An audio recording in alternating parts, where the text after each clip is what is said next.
شما ساکن آلمانی صبح بیدار میشی این سقفا همه سفیده، نیست سفیدی رو میبینی، بعد زمین سفیده و میگه برف اومده، ولی نه برف نیومده. هوا -6 درجه است، همه جا یخ زده و انگار برف اومده. این خیلی قشنگه. الان از یه نمای دیگه هم بهتون نشون میدم. نگاه میکنی میبینی همه جا یخ زده، زمین یخ زده، همه شال و کلاهکنان ولی خورشید داره میتابه. باحال.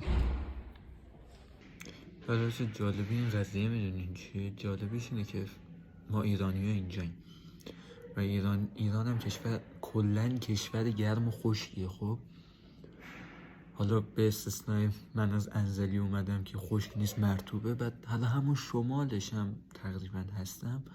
ما بودیم زیر 10 درجه حالا بود، ولی دیگه زیر صفر شاید یک روز در سال، اونم 2 ساعت میشد. کاری به اردبیل اونور آذربایجان ندارم، اونا به آب سرد هستن، ولی بعد مثلا ما میایم اینجا کلا هنگ میکنیم، شوک میشیم این سرما از چیه. حالا باز میگم من تو شمال بودم، انزلی بودم، 24 بارون تو زمستون و پاییز، اصلا توقف نان استاپ داره بارون میاد. ولی بقیه ایرانی ها، عربا، اینا اصلا کف میکنن. آفریقایی هم اینجا هستن، اونا که دیگه و اینکه پاینده باشید.